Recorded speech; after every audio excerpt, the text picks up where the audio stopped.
From Beyond Marketing, it's the 20-Minute Call, a podcast about the dreamers, boundary pushers, rebels, and champions of the skydiving industry. Each episode is a narrative journey highlighted by the highs, lows, and luck that the skydiving industry delivers, as told by the most influential people within the sport. If you've ever dreamed of becoming a skydiver, perhaps opening a drop zone, or becoming the next world champion, check out the 20-Minute Call hosted by me, James LeBarry. Welcome to part 2 of my interview with Norman Kent. If you missed part 1, be sure to begin with last week's episode. This week, we continue our interview where I asked him about meeting Tom Sanders at Skydive Elsinore. Enjoy. Well, it's funny you should ask because Tom Sanders was instrumental on the beginning of my professional skydiving career. I'll tell you how. It's a funny story because Tom Sanders was already making money in skydiving where I wasn't. It was just a hobby for me, and I just had a job selling cameras because when I moved to the States, I thought I was going to be a photographer, but it wasn't just that easy. Oh, I'm here and I'm a photographer. It's like, okay, well, what are you going to shoot and how are you going to make money? Which I had none. But Tom was shooting first jump students, and he was a novice himself. He wasn't very experienced. He had just learned I don't want to remember how much of a novice he was, but he was not a very experienced jumper compared to me, although I wasn't super experienced either. But he was shooting first jump students. He was shooting people landing first, and he would sell pictures of people landing. And then later he started mounting cameras on Cessnas and stuff to shoot first student exits. Everything was static line back then. At one point, he had his operation was also in Paris, California. He had somebody else run that, and I guess the guy wasn't very good and didn't know anything about photography and wasn't doing a good job. So Tom knew that I was really into photography, and he offered me to run the Paris concession for him. And it was a Saturday, Sunday commitment to go shoot first jump students. And then it was his business. So it was his money and he would pay me a certain amount per day. So it was a job. The catch was that I had to work Saturday, Sunday, because those were the days that people jumped. I had to work Saturday as a camera salesman because that was the busiest camera sales, would happen on a Saturday. So I had to make a choice, and at that point, I chose to quit my camera salesman job, even though just working on Saturday, Sunday for as little as what Tom was paying me wasn't enough to survive on. Diana, my wife, Diana, Skydancer, she was also working, so we made the decision together that it was worth it, that I could always try to get a job during the week doing something else that wasn't that. And so that was Tom Sanders and I crossed paths that way, and he was actually my boss for a little bit. Eventually, I took over that business, and it became my own business, and that's what I did for a couple of years before I got kicked out of Paris. And that was my interactions with Tom. And then later on, him and I became friends, and we worked on projects together, commercial projects. We were competing against each other constantly. Bidding against each other on jobs and stuff, but he also had the courtesy of, and we did that for each other a lot, to invite each other. If you didn't get the job, you would invite the other person to participate or help you in some form or another on the job, whether to be in front of the camera or whatever. So there was a lot of times where I was in front of the camera because it was my job. Like I was a double. This is a lot of people, depending on the age group on the podcast, probably won't even know what the hell I'm talking about. But there was a TV show that was very funny, a sitcom show, and it was called Cheers. And so I think you know that show. And Cheers, I doubled for Sam Malone in an episode where they all went skydiving. And it was just a funny episode. And at the end, they end up with Sam Malone, and I can't remember who the other character was, carrying a Cheers flag in free fall. and that I was a double for Sam Malone. So it's I ended up in front of the camera a couple of times. I also was the double for Screech from Saved by the Bell or something like that. So things like that, and those were all with Tom. So if you're asking me about Tom, yeah, we did stuff together, and we had our own little battles, as far as being competitors, and our ups and downs and stuff. But we remained friends overall, and still are friends today. Apparently, because he was at your induction for the Hall of Fame, and I know he traveled a long way to be there for that. One of the Tom Sanders projects was, of course, the opening ceremonies of the Seoul Olympic Games. Can you share with me that experience? I personally I look at that event because I remember watching it. Perhaps that's part of it. Is I remember watching that. I was pretty young. For those of you listening that have never seen the footage of the Olympic rings being built above the opening ceremonies of the Olympic Games in Seoul, Korea, I think it was 1988, it's just one of the most extraordinary things. And when I think about, wow, the pressure, I mean, we got one chance and we are in front of a live audience of 1 billion people around the world and doing things that really have never been done before, particularly capturing a live feed. I'm just keen. Would you tell me a story that stands out to you about that experience? Yeah, sure. I mean, that was clearly, first of all, I'm glad you acknowledged that Tom Sanders was, basically he was in charge of the camera team. We were kind of all working on our own. There was not a boss per se in charge, but then it became a financial problem because somebody had to pay for the equipment and personnel and so on, the expenses associated with that. And of course, the jumpers were all going like, that's not my problem. That's a cameraman's problem. And we're going, well, without the live transmission, your formation doesn't even exist. And so there was this little battle and little money.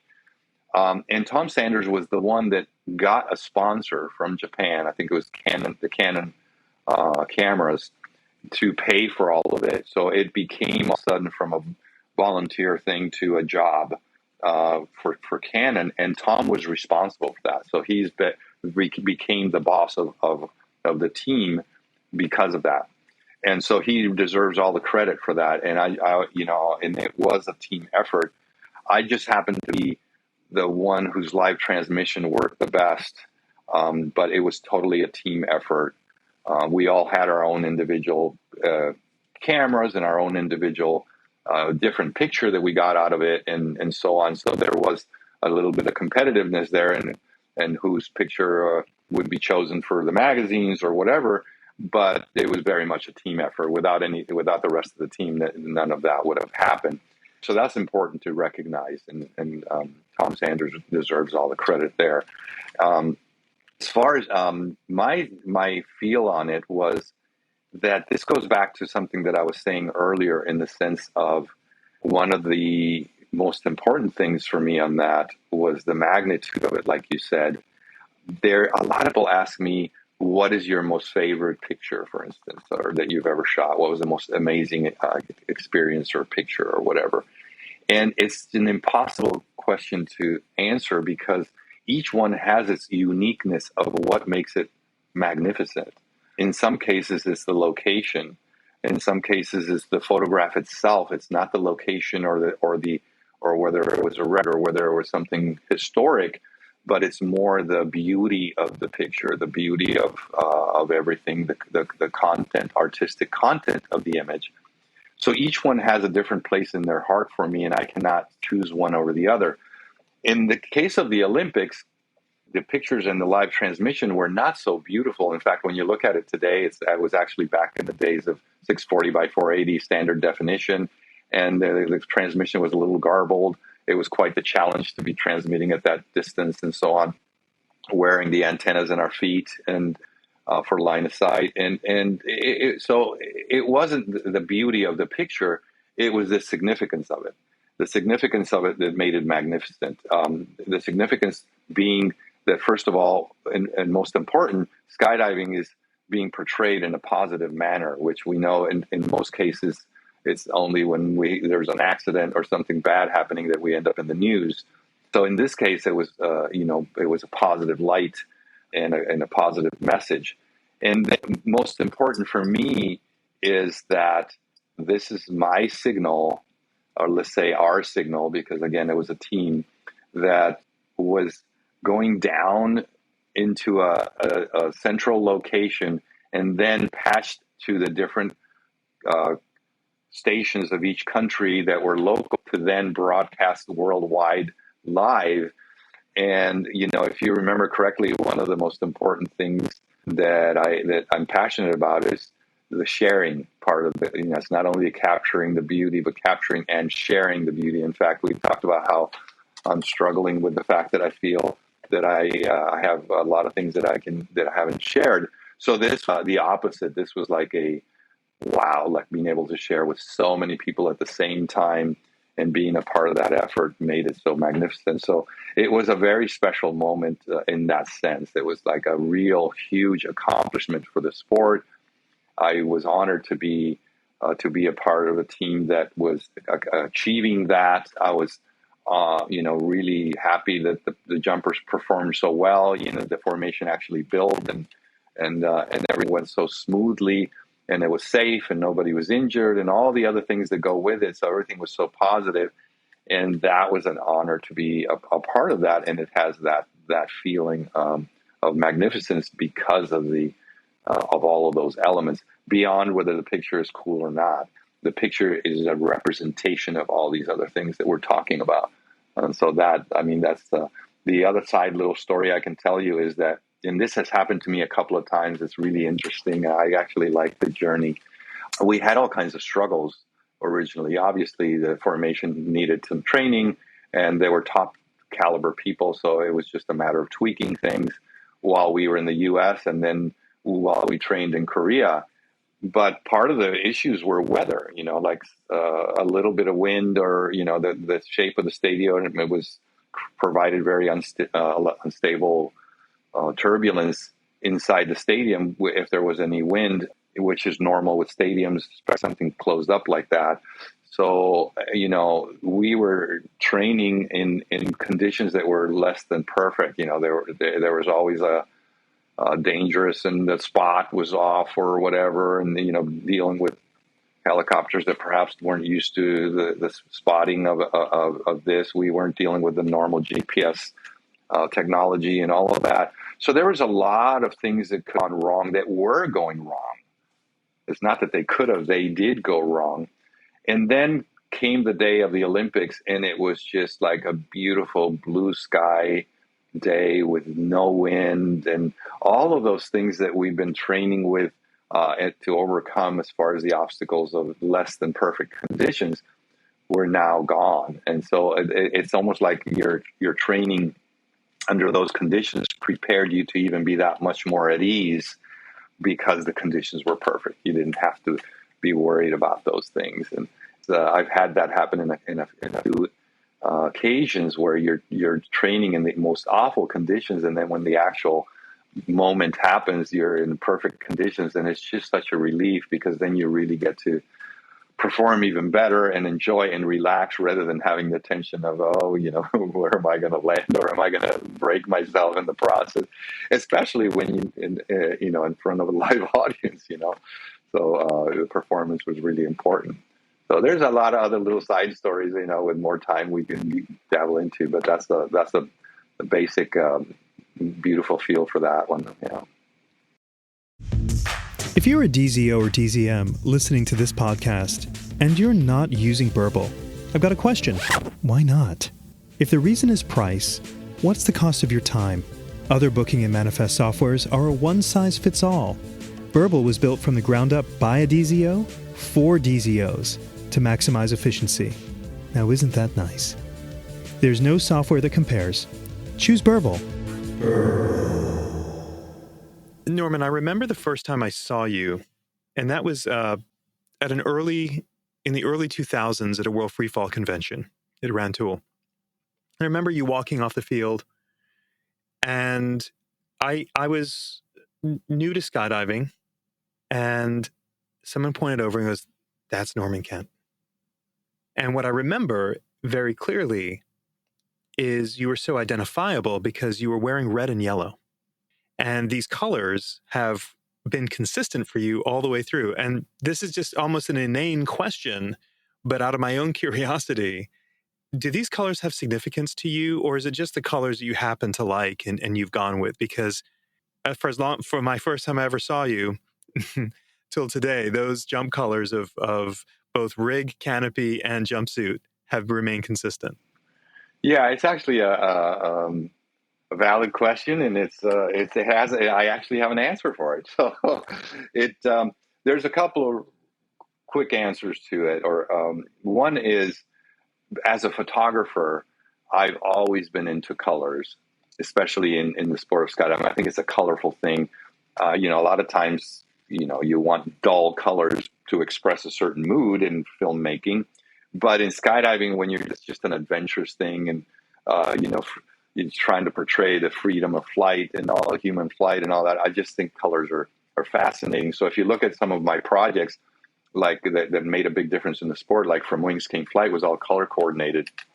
The different colors of the rainbow, and always working in harmony with each other and in synchronization with each other. All the dives were designed that way. So colors were very important for me. I also struggled through a time in an era, especially being around Paris Valley, which is very brownish, ugly looking in most of the year. And I struggled with that as a photographer, because also at the same time, there was an era where people got into earth tones. So everything was brown and tan, and jumpsuits and parachutes and stuff. It's the desert looking ugly background. It was like, oh my God, this is horrible. So I always was into colors. And that's one of the ways it started. But then later on, it became a little more of a scientific reason. And the reason is that I had an experience as a kid. I was an exchange student in the U.S. So I was living in Mexico, raised in Mexico, didn't know English, but my parents would send me as an exchange student during my vacation. My vacation in Mexico, my long vacation was November, December, where in the U.S., the long vacation for the schools, where the break was in summer. So when I was in break, they would send me to a school in the U.S., which I felt was unfair, because I would be, on my break and they'd be in school. But anyway, I was while going to school, and I must have been like 12 years old or something like that, 11 something. And I attended this lab class, and in that we did an experiment. And the experiment was where you put your face in front of this, almost like a disc that was about a foot and a half in front of you and all around your head like this, not necessarily all the way behind you, but so it was just a disc that kind of went in front of you, so a semicircle, let's say. And the idea of that circle is that there was the same distance to your face everywhere on that disc. And what they did is they proceeded to put these sticks, the colored sticks, and different colored, and bring them in so you could see them and see where they would come into your peripheral vision.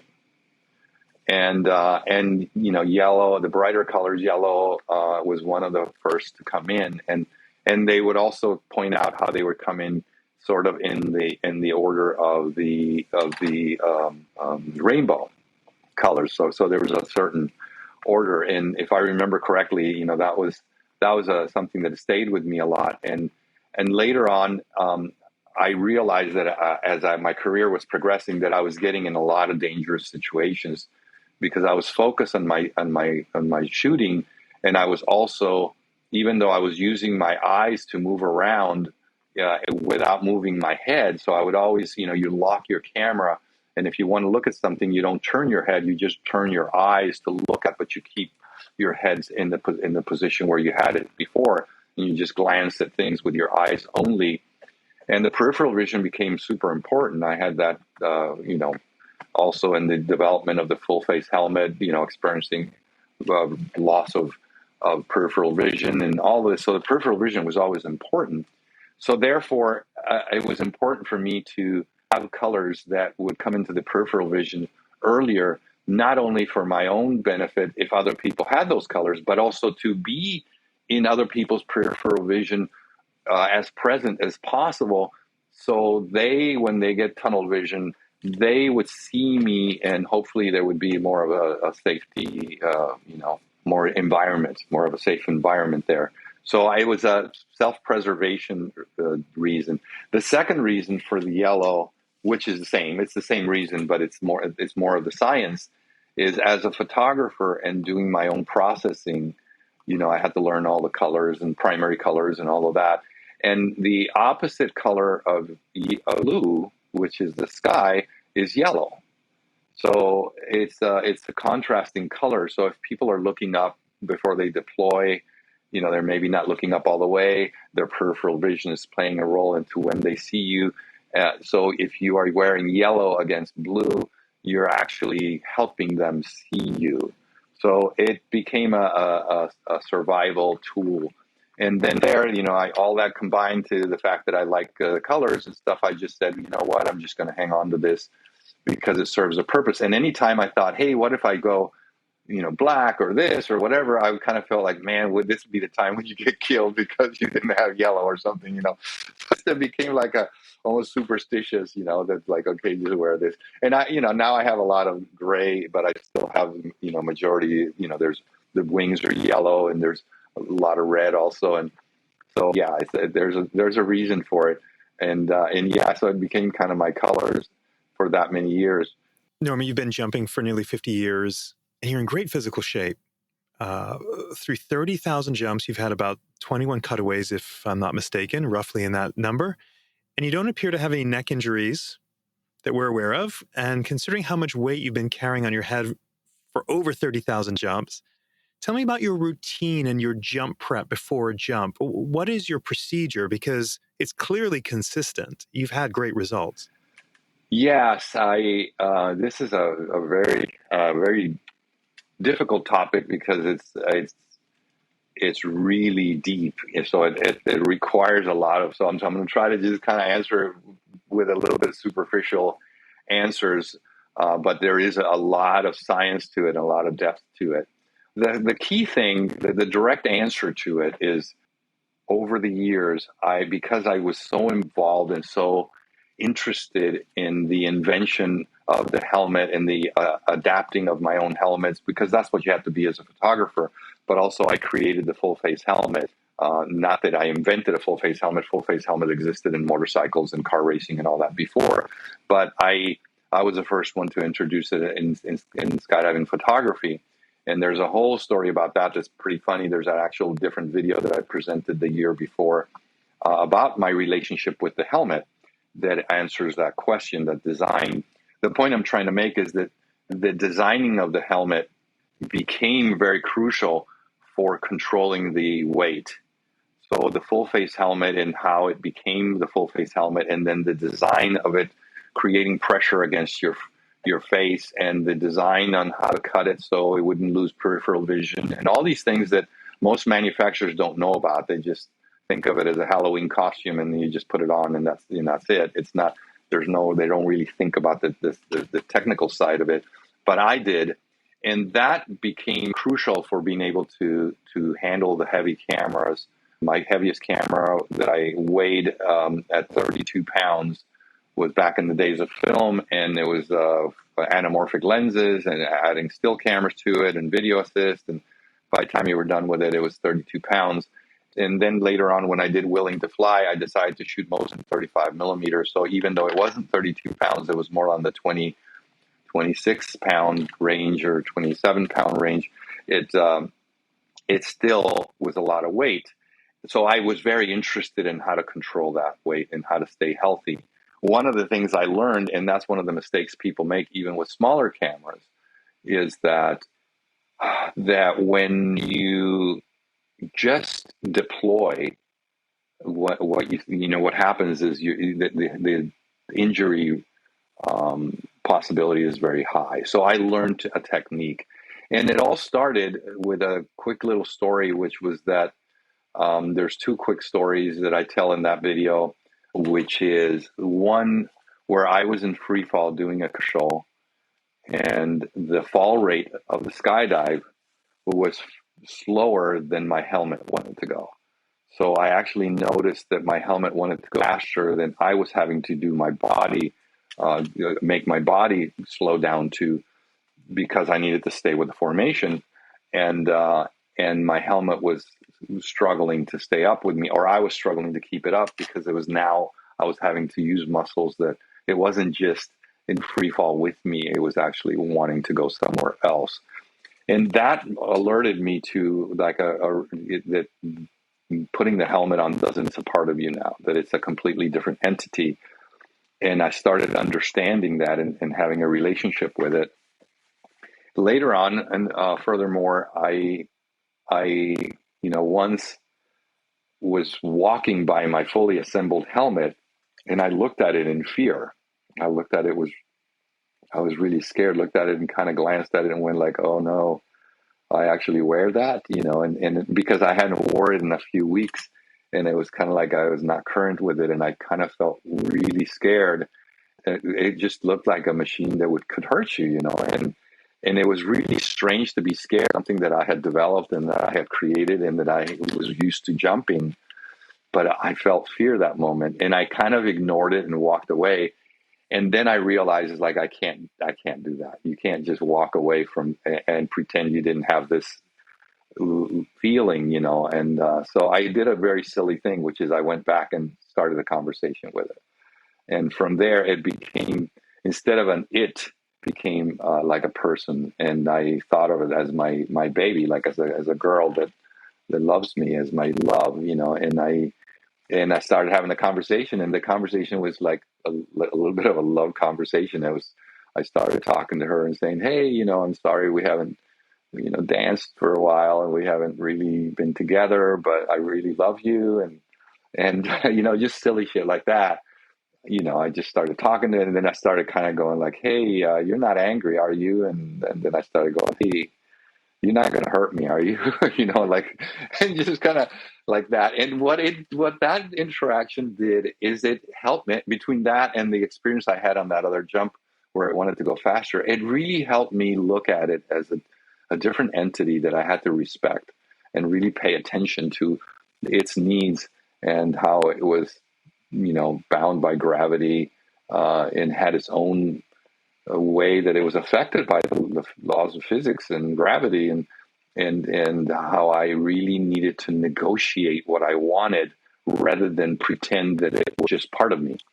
So basically, anytime I think of it now as a dance, as something that I'm going to participate in something and we're doing it together. And if I need to change direction, I need to negotiate that change of direction, just like you do when you're dancing. You have to get in sync with each other and negotiate what each other's moves are, so you can be in harmony and really be really graceful. And that became a system on how to stay healthy, because what that involved, it wasn't just flying, but in the time of the deployment, it took it from just being stable and deploying. If you think about it, as your shoulders are being pulled up, or they're not pulled up, but you're being slowed down, so you're being held by your shoulders, and then your head is going in the opposite direction of what you're being held in. So the forces are opposite, and your helmet is going in that direction, and your head is in it. So you're basically relying on your neck, which is bones and certain muscles and ligaments and stuff, to take that hit. You can get seriously injured like that. So what I took it as more of, again, this dance. So what I do is more of a technique where I get under the helmet and receive it.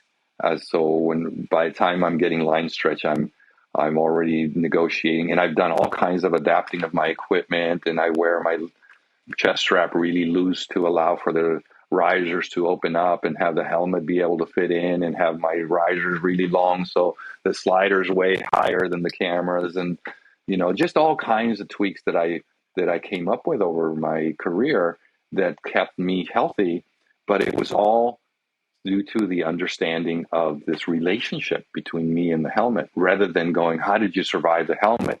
Well, by having respect and by having love towards and having an understanding and a relationship and dancing with her and fall in love with her and being, and having this silly relationship that has kept me completely neck free for 50 years, so it's, and when you think about it, I think the emphasis here that I want to leave the audience with is, how fun, how cool, and how loving to have a perspective like that and have a relationship like that. It has made this that much more fun, rather than thinking of it as, how did you survive this, madness? More like, hey, look at what I found. I found a way to look at life in a way and look at this piece of equipment and have a relationship with it like it had its own life, and have love for it, and feel love back, and have this kind of relationship that is a really loving, fun way to do things. And you can do that with other things, you can do that with everything in your life. So it was an opportunity to exercise that kind of so it's not just the kind of a lifestyle, that kind of a adventure. So it's not just a how does he survive the helmet, but what did he create in the process of surviving the helmet? To be able to survive the helmet, which is a topic and conversation in one of my talks that I give, specifically, is the surviving the helmet, or the relationship with the helmet. And so in this inquiry of how to survive it, I discovered an adventure. I just had a point of view that makes life that much more interesting, and makes the shooting and the carrying of the helmet that much more beautiful. So I once again, I bring up luck. I'm lucky to be able to see that, and to be able to live that, and to be able to not treat it as just a survival technique, but more of a finding of a relationship with an entity that dances with me when we are out in the sky creating images together. And that relationship extends even to the operating of the electronics to be able to capture those images. It's an extension of me. It's not just a piece of equipment that's there and then I operate. It's an extension of me. And by having this relationship for the safety aspect of it, it even enhances the relationship of the extension of me that it is to capture the images. So if you can picture that, it's just a more beautiful way to look at the whole activity and life and everything. And as a result, you end up safer. You end up healthy. Even if I end up breaking my neck someday because of a mistake in this process, it's this whole number of years proves that there was harmony there. In fact, one of the things I should add is it goes back to, and I mean, we could go for hours, so you're going to have to pull that hook on on my neck and pull me off the station the minute you want to stop. But this brings me to a really kind of full circle with some of the things we were talking about. A project that I created called 60 Cycles. It's a project that was meant to do 60 jumps in one day to celebrate my 60th birthday. And the reason why I say it comes full circle to what we were talking about is because it's one of those projects that was meant to be a documentary of that day, and a book that I was going to create with the photo with that day. And it still hasn't been completed. I haven't had the time to really work on it, and it's been years. And even though it's been years, I want to complete that project. And we talked about all these projects I didn't have time to do, and where I may be transitioning to spending more time on it. That's why I say it comes full circle. But what's relevant about this conversation we're having is that, unlike other people that have done 60 jumps in one day, or records that are more several hundred jumps in one day, it's not so great to do that many jumps in one day. As far as 60 is not that many.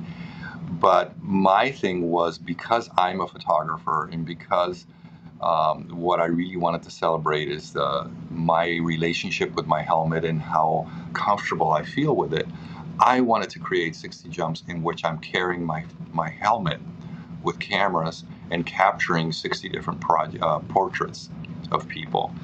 Some of them were jumps that we had to go to altitude, to at least 11,000 feet. Some of them were 7,000 or 8,000 feet just to get about 4 or 5, 6, 7 seconds of working time.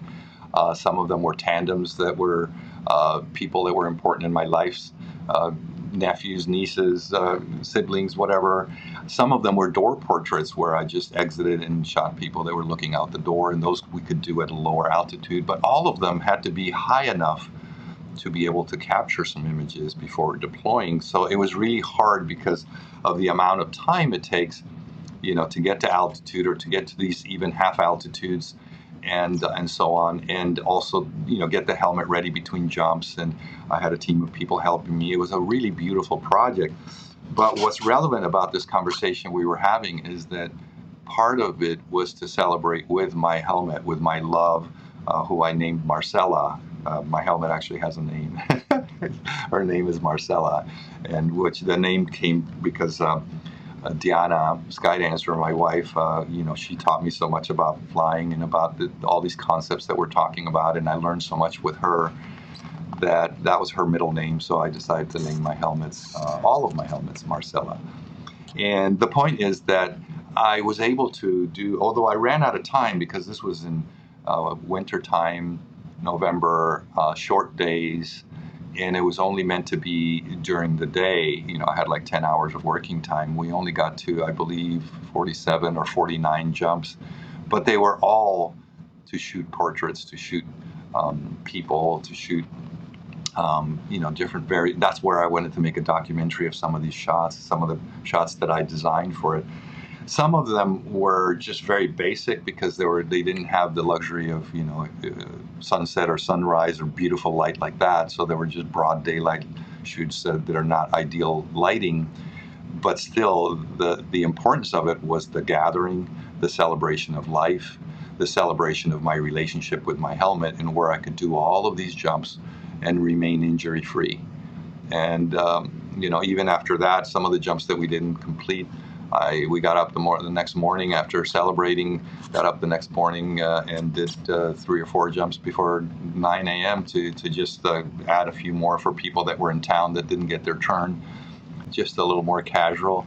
And and I felt great. I felt great to be able to do that many jumps and not be injured or anything. I did at a certain point feel like I needed to drop the weight a little bit, so I did. I pulled one of the cameras down, but nevertheless, it was going drops from a certain weight to another weight. There's still a lot of cameras, and that was a magnificent project, and it was a great experience.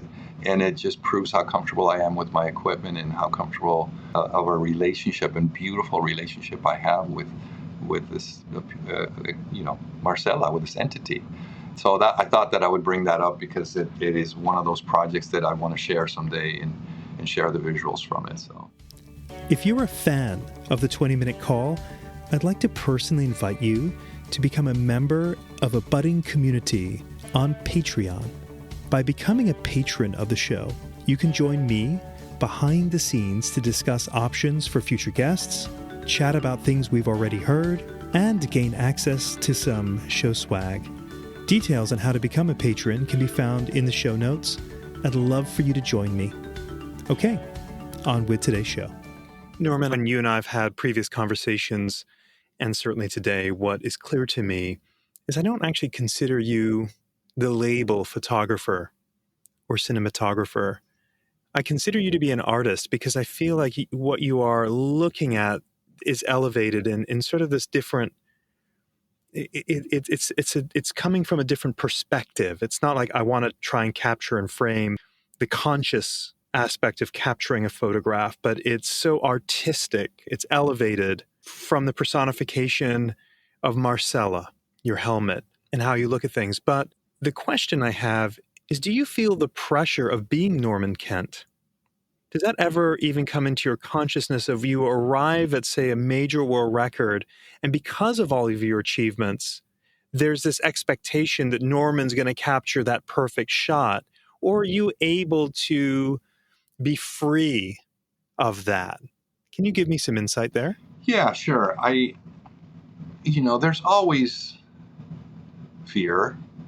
And the reason why I bring that up is because there's, we all have a little bit of the fear of what could happen to us when we jump out of an airplane and stuff. But in this case, I'm referring to the fear of performance, performance anxiety, let's say, the fear of doing. But it's like I have become so comfortable with it that I trust that it's always going to be the case. There's always an opportunity where I'm going to see something that nobody else sees, and I'm going to go and get it. And it's almost above me. And I really, it's not a question of whether I can do it or not. It's really more of a question of if I'm willing to surrender to that will be there always. If I'm willing to really allow that entity to exist, and surrender to that, because that is when I surrender to a certain, magic that is there, that it's almost like I work in a subconscious level. I'm no longer operating and thinking. I'm almost subconscious and almost missing it consciously, and then I come back with this little giggle of a wow, look at that, this is cool. And that's always present. Not, I don't want to say always, but pretty much there's always something. And what happens to me is I usually get into a rhythm, and then I start paying attention to the elements, and then I feel like all of a sudden a certain excitement, and I start making decisions around that. And that's when I know it's coming, because all of a sudden my decisions are almost guesses, almost like interpreting the future, like going like, okay, what's going to happen there, and what's it going to be like, and what should I have as far as the lens and the settings and all these other things, the decisions that need to be made as a professional photographer, but that are decisions that you normally would make when you see something. And you go, wow, this is what I'm seeing, so I will use these settings. And now I'm making decisions on something that is about to happen sometime in the future. So it's a very different form of decision-making process, because it's almost that's why I keep bringing up the word luck, because in a way it is, you can say that, I mean, you create your own luck, and that's the skill, but it is a little bit of like I'm guessing, and I'm trying to tap into a force that gives me answers on what it's going to be like in the future. And it usually is just a feeling. It's just okay, it feels like this lens, and it feels like these settings, and it feels like these changes. And sometimes I'm changing those on the way to altitude, and then I surrender to the feeling of what those are going to be. And what happens is that when you end up getting that, you end up in this really fulfilled state of satisfaction, because you guessed it right, because you made the right decision. And now it's become so consistent that I don't have the pressure, because I know it's always with me. It's a part of me. It's something that I am, that I struggled with it for a long time. This is something that, it took me years to develop. And when it first manifested itself as far as a skill or a connection to be able to make these kind of decisions and to be able to see these things, it was scary at the beginning. At the beginning, I actually was questioning whether I should even put my name on these photos that were captured in some state of mind where I don't even remember being there. And then, so I was like, how could I even put my name on that if I just happened by accident, And as these accidents or luck, incidents kept happening, then I started realizing that it was part of my being, and that part of my participation on it was more of a willingness to surrender to that state of mind, and that yes, I had everything to do with it, and that all my decisions before were only a way to get myself into that space and time and state of mind, so then I could discover what there was there to capture. So that's it's common enough now where I always trust that somehow I'm going to be able to get something. In fact, one of the things that's funny is in some of these world records and such, there's obvious limitations on where you can go and what you can do. And I always, for the last bunch of years, I've always emphasized, it's kind of a double-edged sword, but I've emphasized that I'm not the guy providing the information, the grips for the judges kind of video. Now, I have been in a lot of events because that's the job. You're being paid, and that's the job. And if your slot is you happen to be your turn, where you're going to be in a certain position, be stationary, and whatever background you get, and you don't have room for creativity, well, then that's the times when, God, I just didn't get that kind of photo. But that's one of the things that I'm torn with, is like I'm kind of wanting to do those less and less. And then the more I want to do the artistic stuff, well, the more they don't need me, which is kind of an ironic thing, because it's more like I'm being flushed out of the sport in a bit, because it's like, well, we don't need you. We need somebody that's going to provide us with the tool that we need for the judges to be able to see if we got the record or not. We don't need artistic, and it's like it's a luxury to have. So I'm kind of being flushed out, because the less I provide that angle, and the more I provide more of the unusual angle for the set, jumpers love it and magazines love it, but it doesn't serve a purpose to the actual organizers. And so I get to be less valuable. And that's one of the things that's happening to me. There was, things of my personality or certain questions I asked that I maybe shouldn't have asked, because they were considered to be not being desirable for that team. And I was taken out of the head up record that's coming up in a few weeks for that reason, so I'm not a part of that for that reason. I was also asked if I could join the 144 way total break sequential that's coming up in I think a couple of weeks or a week or something. And I was not a part of the team originally, and I wanted to just come in, and I thought this would be ideal because I'm not shooting a slot. So if there's room in the airplane, maybe I can go play. And they actually agreed to let me come and play. But then when we started being specific about, hey, this is the ideas that I have and this is what I'd like to do, it became clear that it was not only an expense that I couldn't necessarily afford if I wasn't going to be creatively free. And a lot of my ideas would mean interfering with the jumpers or distracting the jumpers and distracting from the goal. So it was agreed that maybe it wasn't a good idea for me to try to indulge in that. And when they start saying, well, you can't put yourself in a place where you're going to distract people, I'm like, well, that's exactly where I want to be, all the places where I distract people. My philosophy on it was, and I always wish the organizers would get in line with this, because my philosophy is, no matter where you set the bar, people are going to step up. That's the part of breaking records. You set the bar and people will step up and jump over it eventually. So if you set the bar as to whether, the cameraman's got a distraction, I saw him, so it distracted me, so that way I couldn't get in, or I went, in fetal position and tumbled away. If that's your attitude, well then that, and the problem is the cameraman, because the cameraman is distracting them, well then you're creating jumpers that are easily distracted. Or if you let people know that the cameraman will be in their face and he's capturing unique images and he's capturing angles that are going to later on make them look, be that much better as far as the whole effort, and that their job is to ignore that distraction and to do their job and focus and go around if you have to, or do whatever you have to do. When that happens, then you create ninjas that don't get sidetracked by any means. And that's, normally some disciplines have more ninjas that just love it when you get in front of them, and they just smile and keep going, and they don't let that slow them down. And some other disciplines, there are more people that get, if they're fearful of that. And I think the organizers, are so worried about not distracting their jumpers that they do that. I got sidetracked on the subject, but basically what I'm saying is that, no, I always seem to have that. And now it's one of the things that I have as a pleasure in my career, is that that I am that comfortable, I am that good at it, that it is. I hate to brag about it, but it is one of the rewards. It's like, hey, I can count on this. I remember one time being negative in one of the record attempts, being negative and going like, man, it's been 2 days or whatever, and I only have like 20 good pictures or something, And one of the cameramen, he stopped what he was doing in his computer, and he looked at me and said, dude, I only have one, and that's the whole year. And I was like, oh, well, it's like I'm complaining because I'm only getting 20.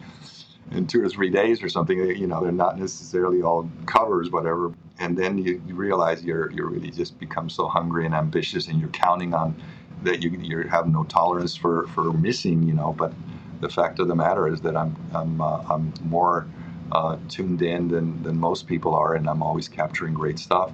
And that is part of what I enjoy and love about what I do, is that skill is there, that luck is there, and that state of mind is there, because after all, what we were talking about before, it's not about the image, it's not about capturing the image, it's not about all of that. It's about living that moment and being in that state of mind where you can actually feel that and live that and surrender to that. And when you come back, the images are just a representation of that beautiful state of mind that you just lived. And that is amazing life. That is an amazing experience overall. This podcast is sponsored by Beyond Marketing, the digital marketing agency for the skydiving industry. Now, I'm not a fan of lots of ads during a podcast. I mean, who likes ads? So I'll stop talking about how marvelously wonderful Beyond Marketing is. But if you're curious about what the amazing people of Beyond Marketing do to help drop zones and manufacturers thrive, then you should check out their website at dropzone.marketing. That's dropzone.marketing. I'm hearing a theme here, Norman, is letting go. Letting go with our insecurity. There's freedom there when you are letting go of worried about being conscious and letting it just flow. Then there's beauty there. We know Norman Kent as skydiver, cinematographer, photographer. What do you do when you're not skydiving? I have a pretty complicated life. First of all, there's a lot of images to go through and a lot of projects to look through. I live near the beach, so I enjoy that time. Sometimes I'm just putting out fires like everybody else, fixing a leak here or a broken that or whatever. I tend to have a little too much clutter right now in my life, which it's almost like if you have too many toys, you have too many toys to fix, and not enough time. So I get distracted with a lot of things like that. I also like I'll do, occasionally I'll do like a yoga retreat. I like to do yoga, some exercising. I do skydiving for training also. It's not always events and shooting. Just so sometimes I'll go and just jump by myself. I'll get on 20-minute calls, one load on, one load off, and then just go jump by myself. I'm doing a lot of different transition, different angle of flight. And just to feel my body. I do a lot of jumping with my eyes closed so I can feel the wind rather than using the visual references. Now my son has and his family moved to Florida about 15 minutes from me, so I get to enjoy my grandkids too. Not as often as I should, I guess, but I do get to see them more often than before when they were in Colorado. So like I'm going to be doing Halloween with them tomorrow, so I'll dress up with them and do that. Try to stay in touch with family. So, a little bit of everything, like everybody else, Final question, Norman. When we look back at our lives, there are certain moments that forever change us, and often they may come across as, in the time that they occur, incidental. So my question is, can you share a crossroads moment in reflection of saying yes to something that maybe you would have overlooked, that took you down a path, or meeting a person who will greatly impact your life? The bottom line is, the question is, can you share a moment that had you not met that person or done that thing that you said yes to, had you not done that little thing, you and I are not talking today, or maybe you haven't had the career that you've had? Yeah, it's a difficult question because there's so many of them, so many of those moments. And that's where, again, I'm so hungry for sharing the little stories, because all those represent a little insight, a little story, something that I learned, something that I thought was bad that turned out great, all those things like that. But if I had to narrow one down, I would have to say becoming more sensitive to energy and the flow of energy that is in all humans. I was somebody that was never religious. I was not brought up religious. I didn't believe in anything, didn't believe in multiple lifetimes or anything like that, didn't believe in any kind of energy, any kind of God, any kind of anything like that. And I had an experience with Diana, my little sky dancer, early in our relationship, where I almost lost her because she needed that. She really had that experience before, wanted to be able to believe in those things, and she was important enough for me to. I opened my mind and went like, okay, so I'll learn. Specifically, was communicate through telepathy, really look at energy in a different way as far as understanding it and feeling it and so on. And I did that in order to really save my marriage, my relationship. And what happened after that was exactly everything that I am today. It became such a reward to become that person, because she was so that way that I had to learn to read her, like to skydive with her, for instance. And that led to me reading the future, reading skydives and reading things before they happen, and be able to read what the flow of things were, and be able to, again, surrender to a state of mind, all the things we talked about before, that could only happen if I had that level of sensitivity. So it was that challenge to save my marriage, and to embrace understanding energy, telepathy, and other forms of expression and understanding, a form of God. I'm not a religious person still today, but I do feel there's something that binds us all, like a force. Like in Star Wars, you would call it the Force. This is the same thing. And it is that force that has made me the photographer and the person, and the anything beautiful about me is from that understanding and that relationship to that force. And that came in the moment that I actually took on that challenge from Diana in order to stay connected with her. And so many stories around that again, in someday in documentary or mini documentaries, all these stories will come out, because there's so many different instances where that came into be, all the way to joining her as she transitioned from this lifetime, and being able to stay connected to her through our energy and be able to see what it was like to transition, because she invited me to be connected as she transitioned.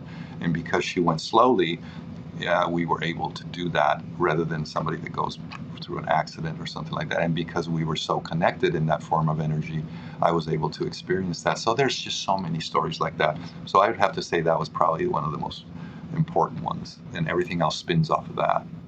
I will share that in my observation of you, and though Diana passed in the 90s, your expression of her, and when you talk about her, she feels so present, even though it's been some time that she's passed. So that's very evident. I wish to share with you, Norman, that I appreciate your professional work, but my admiration of you is greater by your vulnerability, of being your willingness to share your artistic expression without sort of compromise, to make you are who you are, and also the insight and sharing of your process of letting go, of releasing the things that burden you and really us. And it's great to see someone that you admire, like I do you, to go, wow, he is so open to share his humanity.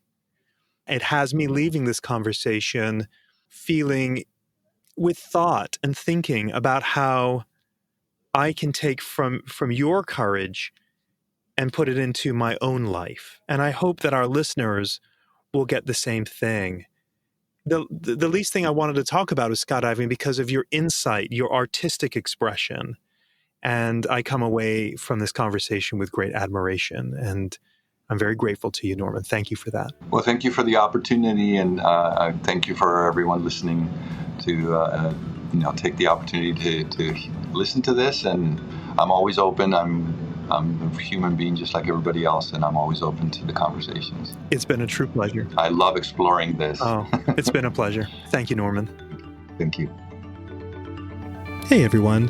Thanks so much for listening to the 20-Minute Call podcast. Please do follow us on your podcast app so you always have the latest episode, which is released every Monday. If you want to contact the team, Our email address is podcast@beyondmarketing.xyz. This episode was edited and engineered by Garnet Znydrick of the YouTube channel Blue Skies, Fun Days. Thanks for listening, and join us next week for our next episode.